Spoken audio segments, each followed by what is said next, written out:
وزیر اعظم عمران خان نے کہا ہے کہ باہر بیٹھ کر ہمارے خلاف پروپیگنڈا کیا جا رہا ہے۔ باہر بیٹھ کر کہتے ہیں پاکستان خطرناک ملک ہے۔ اسلام آباد میں پرامن اور خوشحال جنوبی ایشیا کے موضوع پر کانفرنس سے خطاب کرتے ہوئے وزیر اعظم نے کہا کہ تھنک ٹینکس نہ ہوں تو باہر کے آئیڈیاز لینے سے اس کے غلام بن جاتے ہیں۔ ملک میں اس طرح کے تھنک ٹینکس کی ضرورت ہے۔ الیکشن ٹریبونل نے الیکشن کمیشن کے فیصلے کے خلاف اپیل خارج کرتے ہوئے شوکت ترین کو خیبر پختونخوا سے سینٹ الیکشن لڑنے کے لیے اہل قرار دے دیا۔ الیکشن ٹریبونل نے الیکشن کمیشن آف پاکستان کے فیصلے کے خلاف اپیل خارج کر دی۔ رہنما مسلم لیگ نون احسن اقبال نے ناظم آباد میں گرین لائن بس منصوبے کا علامتی افتتاح کر دیا۔ رینجرز نے احسن اقبال و دیگر کو گرین لائن کے پیڈسٹرین پل پر جانے سے روک دیا۔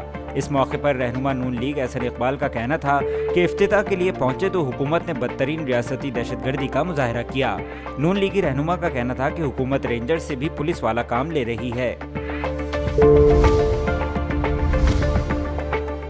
وفاقی وزیر اسد عمر نے احسن اقبال پر تنقید کرتے ہوئے کہا ہے کہ وہ نون لیگ کے رہنما احسن اقبال کو یہی کہہ سکتے ہیں کہ بیگانے کی شادی میں عبداللہ دیوانہ۔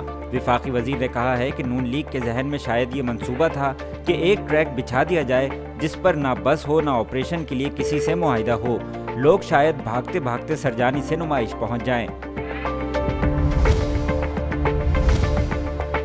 کراچی میں مشتبہ اومیکرون کیس سے متعلق ادارہ قومی صحت نے وضاحت جاری کر دی۔ کہتے ہیں کیس کی تاحال تصدیق نہیں ہوئی۔ اس سے قبل وزیر صحت سندھ ڈاکٹر ازرا پیچوہو کا کراچی میں کورونا وائرس کے اومیکرون ویریئنٹ کے پہلے کیس کے حوالے سے کہنا تھا کہ مذکورہ مریضہ میں وائرس کی علامات سے لگ رہا ہے کہ یہ اومیکرون ہے۔ سندھ کے تعلیمی اداروں میں موسم سرما کی تعطیلات 20 دسمبر سے 1 جنوری تک ہوگی۔ تعلیمی اداروں میں 20 دسمبر سے شروع ہونے والی تعطیلات کے بعد اسکول 3 جنوری سے کھولے جائیں گے۔ بھارتی کسان یونین نے متنازع زرعی قوانین کی واپسی کے بعد احتجاج ختم کرنے کا اعلان کر دیا۔